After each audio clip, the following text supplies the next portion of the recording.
The message was simple. Go into the money economy with the Chivaro, Chura, Aymar, Otita. And the Chivaro was, you smallholders, you don't have enough land to do commercial ranching. So what you do dairy. What Professor Heber has been telling you here. Do dairy. When you do dairy, even if you are a smallholder, you will get money per day. The Vice President, Jessica Alupo, urged the MPs to work hard towards realizing the 11-point growth strategy that was also formed from the retreat. I'd like, Your Excellency, on behalf of all my colleagues, to state that we understand this responsibility very deeply, and we shall commit to undertake our roles and responsibilities and seek guidance from you when the occasion demands. The very members of Parliament, Your Excellency, in front of you are the ones who are going to support the full monetization of the economy.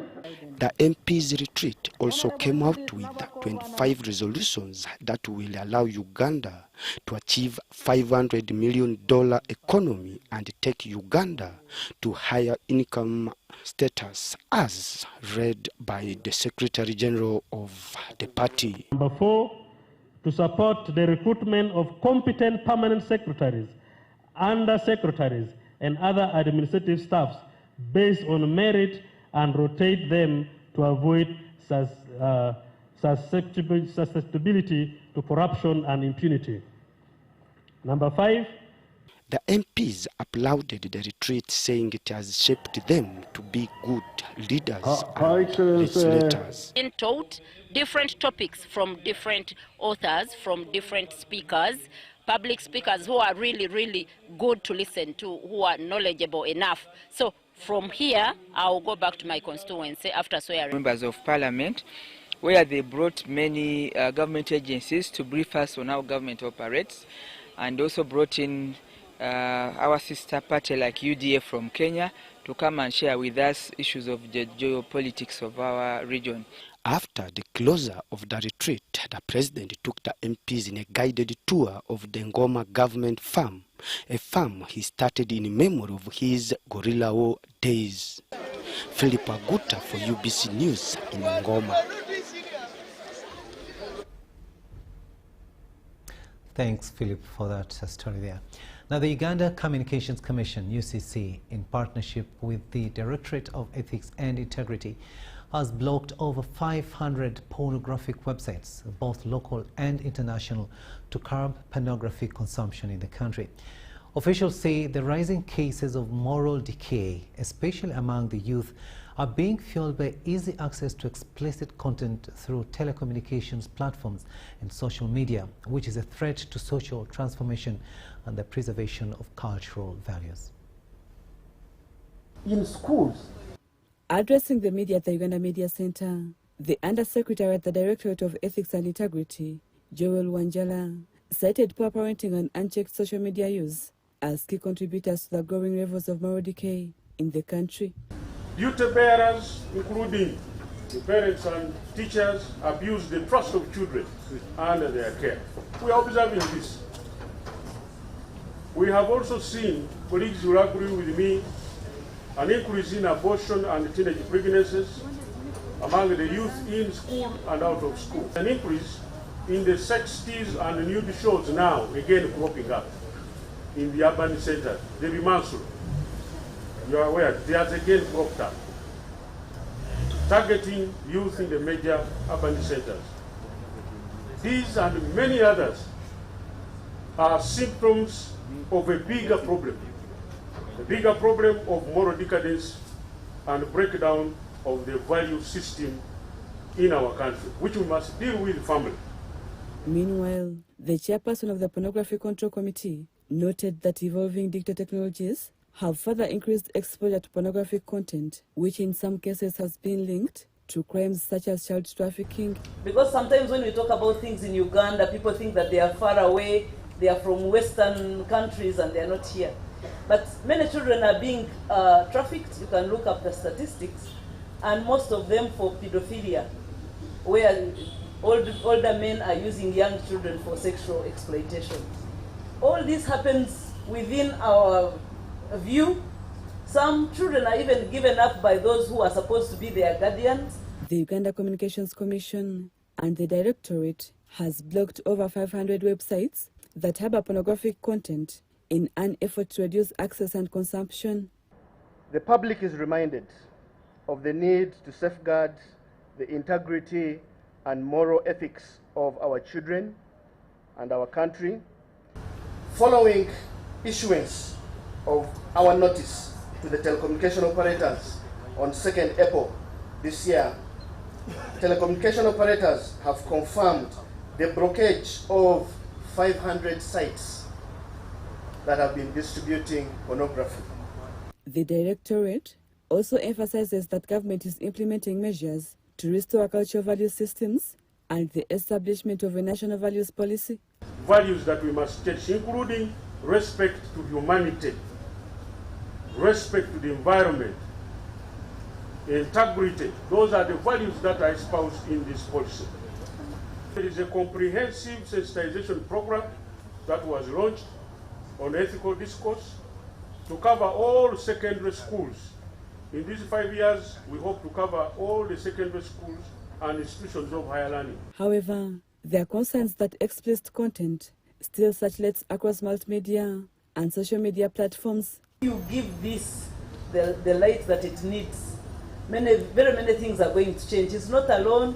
There are many other hubs of pornography right now that are happening in the nights, even in the places you don't expect, in people's houses. But we have reports on all these things. We are doing inspections. We are going to do our best after here. A call has been made for collective responsibility among stakeholders to effectively curb the spread of pornography and promote ethical standards in the society. Rebecca Nantongo, Dan Lugemwa for ABC News.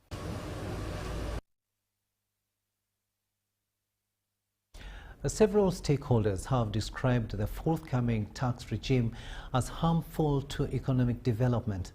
Controversy erupted on the proposal to increase the rate of single-use plastics from 2.5% to 25% per ton.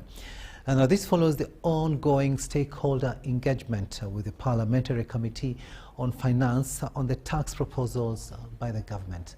Daniel Mugoya reports. The discussion on the proposed taxes for the next financial year is at its peak as several stakeholders shared views with the Parliamentary Committee on Finance. Memories at that time. Government seeks to collect an additional 1.74 trillion shillings from the proposed tax policies for financial year 2026-2027. However, a section of the proposals has been deemed hazardous to the growth of the economy. Apparently, every stakeholder is against the proposed additional 200 shillings on fuel, including petrol and diesel, citing bad timing for the economy. Mr. Chairman, taxation is a good tool. But countries that are always thinking regulating because of taxation alone take a lot of time to grow. The Uganda Manufacturers Association is against the government proposal to introduce a 0.5% tax on gross income for businesses that have carried tax losses for 7 consecutive years. This, according to UMA, is likely to kill the loss-making businesses. Some of the companies that are global players today, when they were starting in their early first decade, they were making huge losses, but with a clear long-term plan and prospects and strategies. But now when we come and say we want to tax revenue, you're simply saying, for you, if you are not making profits beyond 7 years, you have no business in Uganda. Government urges that the move is to bar companies from perpetual declaring of losses to avoid paying corporate tax. If there is any company that is doing creative accounting, URA has built sufficient capacity in terms of manpower, in terms of systems, in terms of software. As such, there is no cry about creative accounting. These accountants should be able to audit and come up with a corrective version. Does it make us go into a wrong tax? Another controversial proposal remains the famous idea to exempt Bujagali hydropower dam from income tax for a period of 7 years. In the government's opinion, the move is to keep the electricity costs low, whereas the Uganda Manufacturers Association agrees with the proposal. Various stakeholders have objected. Mr. Chairman, we have always often at time complained about these waivers that are not cutting across. You cannot auction my one container for $30,000 because I've paid the taxes, and then you are giving a waiver of billions to a fellow business person who is only using state cover, who is only using state resources to harass the business people. Kampala City Traders Association chairperson Issa Sechito narrated to the MPs the electricity bills draining the traders' pockets. Sechito was also harsh on the continuous tax imposed on the imported clothes in disguise of promoting local producers. You can imagine the same time you are phasing out second-hand cloth is the same time you are charging taxes in kilos on garments and textiles. As if you wished people to pass naked. It renders prices very high in the region if Ugandans were not bold enough to smuggle, in quotes. The discussions heated most regarding the proposed increase in the rate of single-use plastics from 2.5% to 25% per ton. The critics argue that the move would chase the business owners from the industry, yet the government could heighten environmental protection measures. We wouldn't be even thinking of these taxes coming back as control measures. A tax can't control environment protection now. You will only be helping other countries to smuggle here the products when you have banned and killed your own industry. You have killed your own industry, and you're bringing what? Other smugglers to come and take lead in the markets here in Uganda. And we cannot do it without plastic, and I want to tell you categorically clear, even the t-shirts and the shirts you're putting on here, they're made of polyester plastic. The issue of plastics is part of the long list of controversial proposals, which has over time proved to be a thorn in the shoes of lawmakers. We came as an association and said, for every manufacturer who's not recycling, tumukwasi, we control those ones to avoid damages of the environment. Daniel Mugoya, UBC News. Yes, Honorable. Matters of taxation there.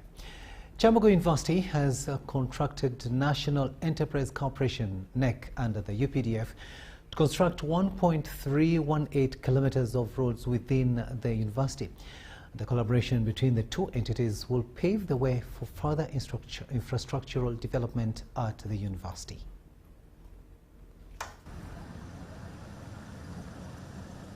The Memorandum of Understanding between Chambogo University and the National Enterprise Corporation is intended to facilitate affordable infrastructure development, including buildings, roads, and recreation centers, among others. I think you will be able to see and the designs. Exactly. And the designs, where are they? Yes, those are the most. The signing of the Memorandum of Understanding for rehabilitation and upgrading of 1.318 kilometers of an internal road here, internal roads in Chambogo. We are very happy that you have considered us, and I believe it's because of what the Secretary has said that you also had to find out, to look at what we have done and make sure that he picks an organization that would really give him what he needs. Chambogo University has contracted NEC for the construction of 1.318 kilometers of roads worth 2.99 billion shillings within the university. Confident that they were not going to be short of money like the other contractors he talked about. We are confident that we also have information about the quality of your work, the quality of work you do, and the time within which you finish the work. We still have the problem of the perimeter wall. The whole university is open, so anybody can enter the university from anywhere. And this is a very big university. So I'm saying that if we finish this work, we are most likely coming back to engage you for more work. The development follows guidance from the Ministry of Education and Sports that all infrastructure development projects under the ministry should be handled by the UPDF. We also had a discussion with ambulance concerning the regulation. The regulation area, because since these are works, our anticipation is 5 months will be enough for us to be completed, and then we will be now for those other, in case we call the liability. Yes, so maybe it's something like 6 months. The project is expected to be completed within 1 year, and the university intends to leverage NEC's expertise and proven commitment for further development projects. Abdunasiri Lubwama and Rogers Komagum for UBC. We'll now take a short break, but we'll be returning with much more. Do stay with us.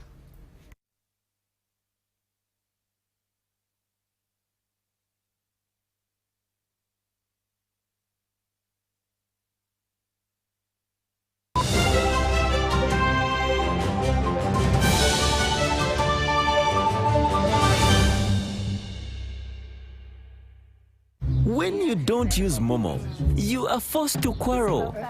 Mama, balance? Eh? Ah, nkuwaire 15. Mama, nkuwaire 15. Ompaire 15. Abantu abakulu atandise obuyayi mwene. Obuyayi obuliwa. Iwe. Ngobi yanko bantu sente dange ninzade kolera ngobi nakolera sente dange. Save yourself from quarreling. Use the Momo app or dial *165*3# to pay and enjoy zero charges below 5K. That's the power of Momo.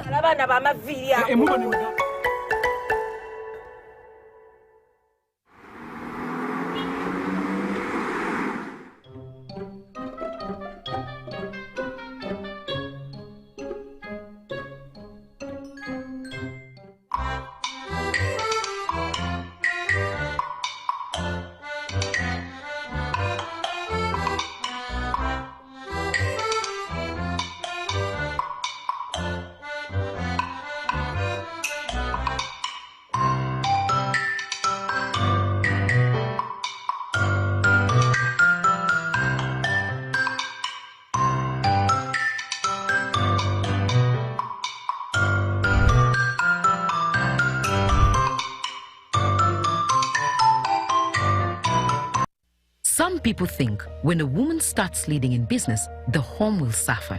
But many families are discovering the opposite.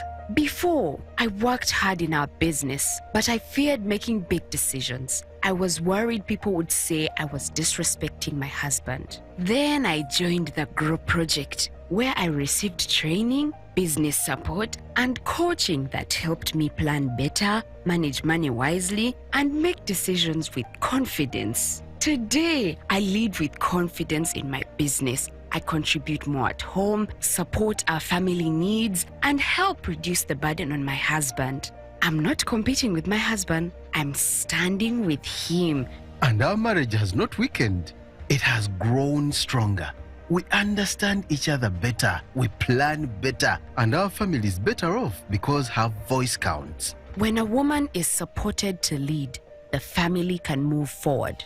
The Grow Project is empowering women with skills, confidence, and support to make informed decisions that strengthen their families and grow their businesses. Respect her voice, support her choices. For more information, contact your district or City Grow Project focal person or call 0800 307 777. The Grow Project is a government initiative implemented by the Ministry of Gender, Labour and Social Development and Private Sector Foundation Uganda with support from the World Bank.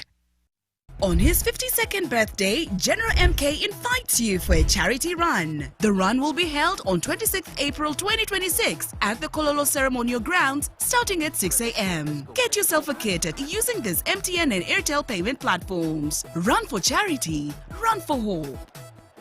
Run for charity, run for hope.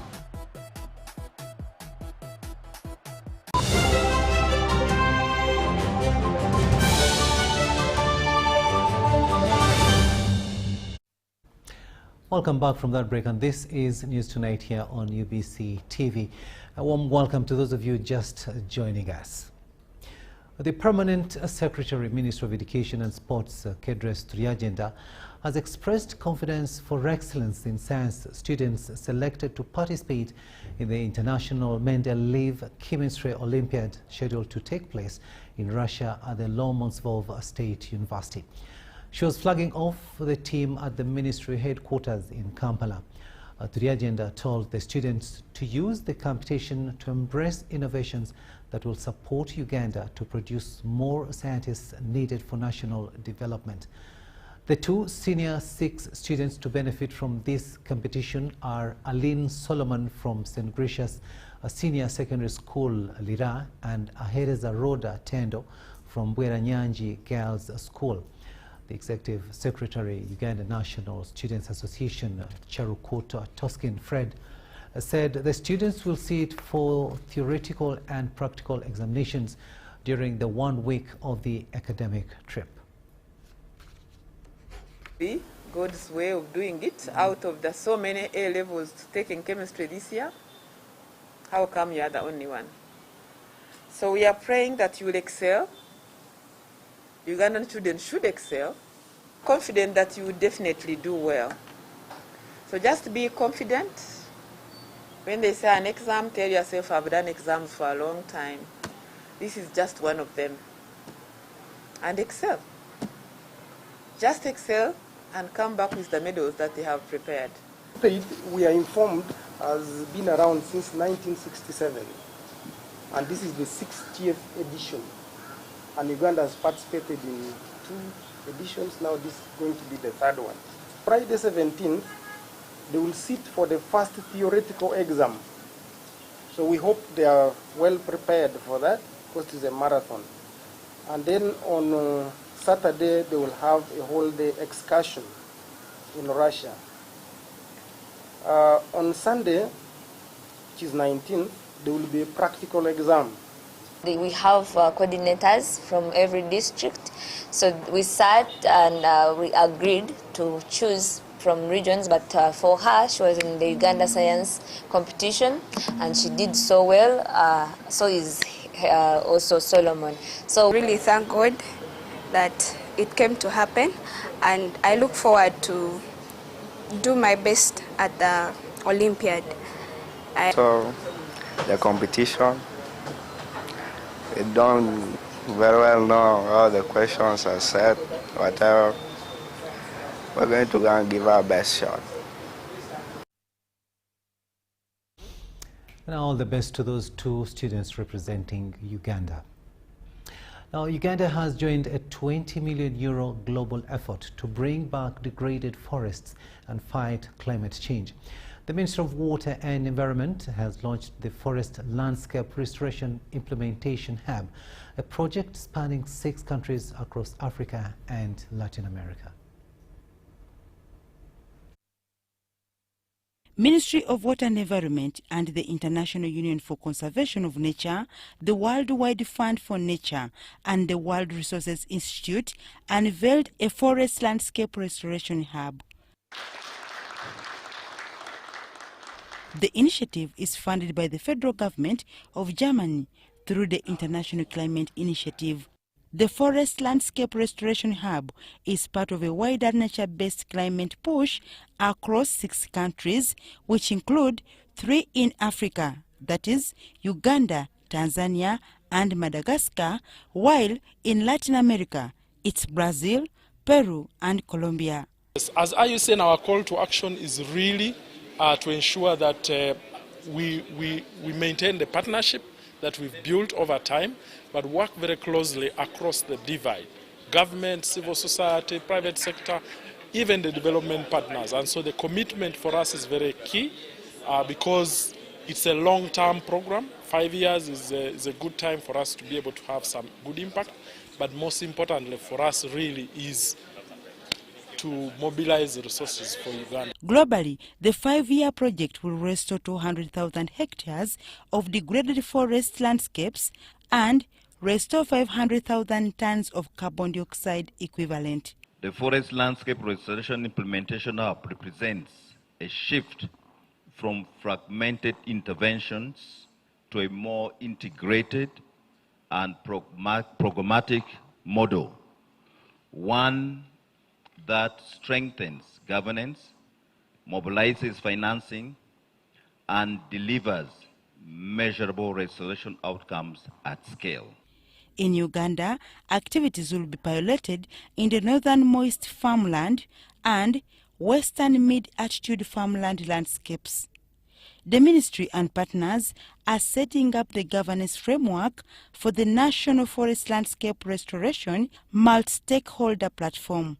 We'll work together with IUCN and the government to be able to bring to the table our practical experiences in contributing to such targets. But we'll also support the hub through the policy engagements, through the technical expertise, the knowledge sharing, and by helping to develop a pipeline of credible and bankable restoration investments. The hub is an initiative to plant trees and a drive to sustainable livelihoods for communities in mitigating climate change and protect biodiversity. Dorcas Kimono, UBC News. Students at University of Kisubi are gaining hands-on skills in artificial intelligence following the launch of an AI bootcamp. Now, the bootcamp is aimed at empowering youth to solve African challenges, as we hear in this story. While opening the program, Entebbe Municipality Mayor Fabrice Rulinda challenged participants to think beyond theory and develop solutions that directly impact their communities. He urged them to take ownership of Africa's story through innovation. Many collaborations. For you, are the biggest beneficiary. It will make your work easier.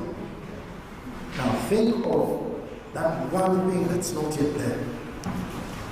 They've talked about physical planning, but there already somebody's doing it. Mapping, already somebody's doing it. As a young or as a person from Africa, you should be thinking of what has not yet been done. Participants at the boot camp expressed optimism about gaining practical skills that can improve livelihoods and create opportunities in a fast-changing digital world. The skills we are equipping those youths and students, they are going to support them to get jobs and also to start their own jobs. You can talk about AI, but you see what the AI you can talk about today, but I don't want to see it. I'm not going to communicate with them. They say, yeah, I think I can give. They see that. The program's organizers say the training is designed to unlock young people's potential by equipping them with relevant real-world artificial intelligence skills. We want people to be creative. We move away from all the theories. Theory helps. We need those theories now to turn them into practice. Now, AI, this seminar, this boost camp is very, very important because it is exciting our people that what they are doing in the innovation department is very relevant, and that's the way to go. They also appealed for the establishment of an innovation hub to further support youth development. Experts, including Oxton Lubega, encouraged learners to embrace AI, noting that it opens doors across multiple career paths and industries. The world where we are going, the world is technology and science. So you need to prepare yourself in these sectors as early as possible, enhancing your skills using artificial intelligence and also getting the knowledge on how to use artificial intelligence. This will help you diversify your career. It will help you have diversity in your knowledge, and you can be able to work in different sectors. The boot camp that has attracted more than 100 participants climaxes tomorrow.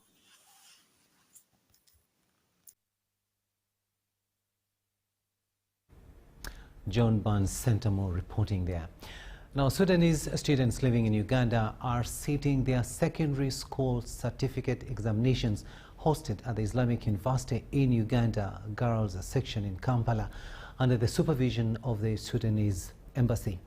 The examinations highlight the Sudanese community's determination to ensure uninterrupted education despite ongoing challenges back home. Officials say the initiative reflects a strong commitment to support students and safeguard their academic future.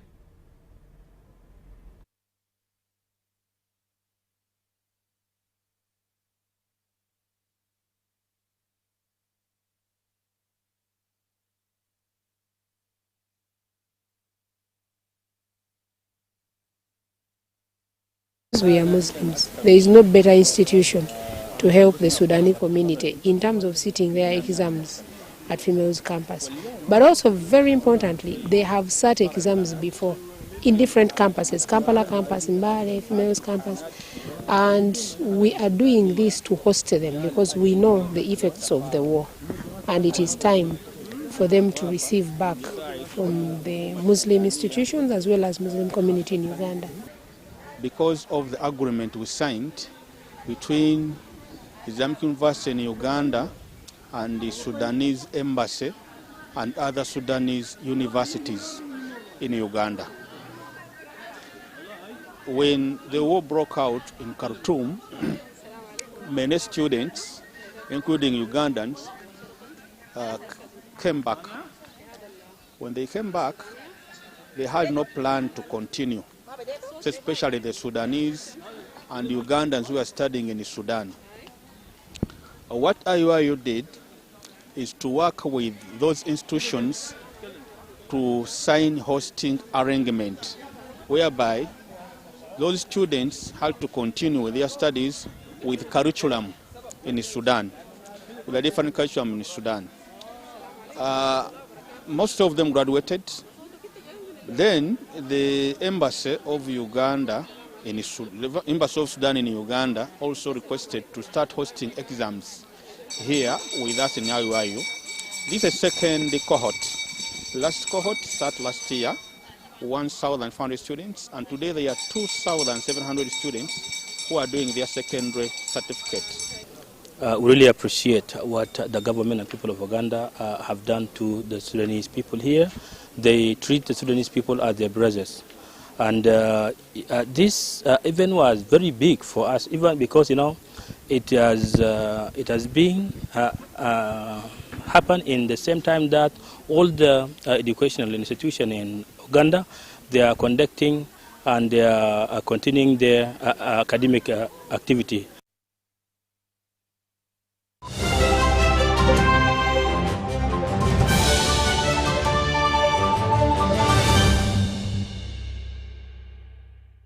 On his 52nd birthday, General MK invites you for a charity run. The run will be held on 26th April 2026 at the Kololo Ceremonial Grounds starting at 6 a.m. Get yourself a kit using these MTN and Airtel payment platforms. Run for charity, run for hope. Run for charity, run for hope. When you don't use Momo, you get insulted by strangers.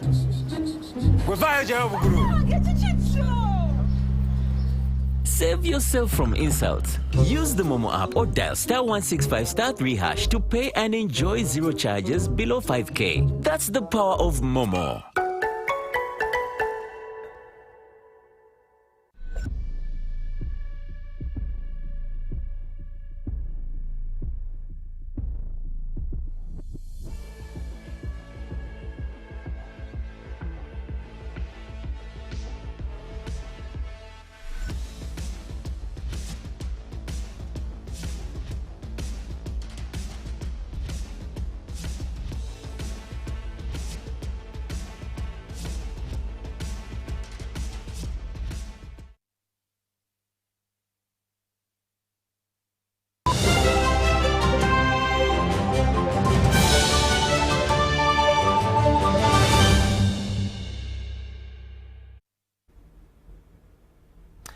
Welcome back from that break, and this is News Tonight here on UBC TV. Let's talk business. Uganda Clay's 2025 performance marks a recovery from its lowest stance since 2023. But despite the return to profitability, the publicly listed company still isn't considering declaring dividends for its shareholders yet. Odulo McArnold reports. According to their latest audited books of accounts, Uganda Clays Limited's gross profits have jumped from 8.2 billion shillings in 2024 to 14.9 billion shillings in 2025, retaining 142 million as profit after tax. Engineer Martin Kasekende, board chairperson of Uganda Clays, reiterated that dividends for shareholders will not be declared. Despite the fact that there is a profit, we still would not go ahead with declaring dividends because it is a very small profit which you need to plow back into the business. The publicly listed company experienced a volatile financial trend between 2020 and 2025, moving from peak profits during the pandemic recovery into a deep 2-year loss period before finally returning to a modest profit in 2025. So at the time, our balance sheet was not attractive. So we are hopeful that we can go back to UDP and other financial institutions and ask them, because we still do need support. Despite efforts to maximize operational efficiency, the company still faces debt obligations to NSSF worth 23.5 billion shillings and to Housing Finance Bank worth 4.68 billion shillings. We have a long-term liability which we owe to NSSF. It's, do you call it a legendary loan that we obtained many years ago? But as we speak now, we are at least sure, and we have agreed with NSSF, that the way we are going, we shall be in a position to start offloading that loan in the year 2028, and there is an agreement we've signed. For housing finance, the housing finance loan, if you get to our website, our financials are there. The tenure for that loan was 3 years, and why we got it was majorly for sustaining capex, which is for equipment that we have. Uganda Clays Limited is a Uganda manufacturer of baked clay building products such as roofing tiles and bricks, with plants in Kajansi and Kamonkoli. It made history on January 18, 2000 as the first company to list on the Uganda Securities Exchange. Wadulo Arnold Mark for UBC News in Nakawa. Young entrepreneurs in Kampala will showcase their ideas and secure funding at the upcoming Rotary Means Business Expo 2026. The event will feature a Youth Innovation Challenge with a 5 million shilling prize aimed at supporting business startups while bringing together investors, exhibitors and industry players for 3 days of networking and enterprise development. Young innovators are set to take center stage at the upcoming Rotary Means Business Expo 2026 in Kampala, as organizers roll out a youth-focused enterprise challenge aimed at driving innovation and job creation. Happy to know that the emphasis of this expo is about youth. Women, that is the cornerstone of our business in transforming lives. What a way to join the business leaders as we focus on something that is very important. And to our biggest partner, thank you so much for being here. Thank you so much for bringing the money. Now we know where the money is coming from for the youth. For the youth challenge, we know where it's coming from. But also media partners, thank you so much for amplifying our voice. The initiative offers up to 5 million shillings in seed capital to position young people as the key players in business development. The expo converges entrepreneurs, investors and more than 100 exhibitors. We are expected to host over 100 exhibitors, and we have quite a few of them here today. Thank you so much for coming, our dear exhibitors. And these exhibitors have been drawn from diverse sectors of the economy, offering participating organizations a unique opportunity to engage with a highly relevant and influential audience, which is Rotary International.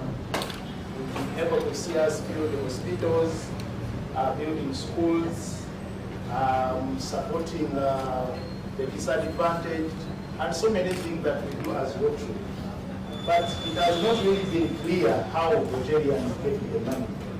So, we Rotarians get money from our businesses, and we decided as Rotarians that to do businesses together, to come together and create a platform where our businesses can showcase and be promoted. So I welcome. A highlight of the event will be the Youth Business Innovation Challenge, where 10 selected participants will pitch solutions addressing community needs. The top 3 innovators will be rewarded, with the overall winner receiving financial support to help scale their idea into a viable business. I'm Bant Machawe Semambo, reporting for UBC. Farmers in Butaleja district are adopting foxtail millet, a climate-resilient crop that is increasing yields and incomes. The shift is supported by the Food and Agriculture Organization of the United Nations under the Uganda-China South-to-South Cooperation Project, which promotes climate-smart farming. A recent review shows that the crop is producing up to 3 times more than traditional staples due to its drought tolerance and short maturity period. Officials say the innovation is improving food security. Foxtail millet plant, we teach farmers use the organic fertilizer and compound fertilizer together and they make the soil and the fine soil and use the foxtail millet seeds. About the per acre is 3 kg to the 4 kg. Save the seeds and use the space slice is 40 centimeters and each 1 meter long. You can keep the 40 and 50 plants is enough for the good density, for the good high yield. But this one is early maturing, and as you see it is easy to manage. You plant in the lines, easy to weed, even to apply manure. It's not labor intensive like the other one, because as I have said, when you do line transplanting, weeding becomes very easy, apart from spreading in lines when you are planting. Please, let's adopt these new technologies like this foxtail millet, because it is high yielding. It is when we are going to have enough food in our homes, and our children are going to grow very fast because this one is too nutritious. Demonstrations have been established, and the demonstrations have been successful. And you know, once a demonstration is successful, then the demand also increases. We plant the foxtail millet in the Uganda. To Entebbe now. Entebbe Chief Magistrates Court has resumed hearing the case involving Nakaiwa and colleagues. The accused has testified. I beg your pardon. Entebbe Chief Magistrate Stella Maris Mabiriz has resumed hearing the fraud case from the evidence presented on the 15th of January 2026 against Justin Nakaiwa and co-accused. In her defense, the accused admitted to the offense but said that she was being used by those who want to defraud Monica Mbabazi.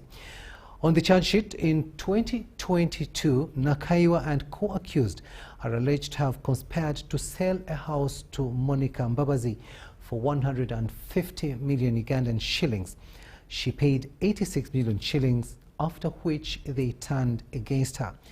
The house in question is located in Nalugala, Maugulu in Katabi sub-county, Wachiso district. Hearing of the case continues.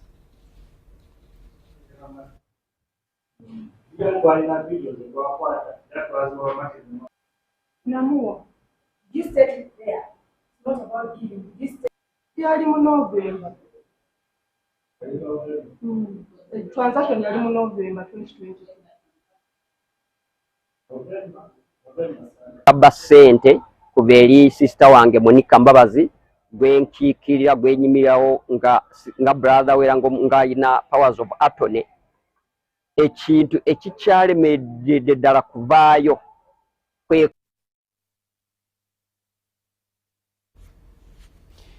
And of course, the case continues. And that brings us to the end of this bulletin. Thank you so much for having kept us company. On sign language, it's been Senyamo Yusuf, and I am Rukidi Edward Kijanangoma, wishing you a blessed night.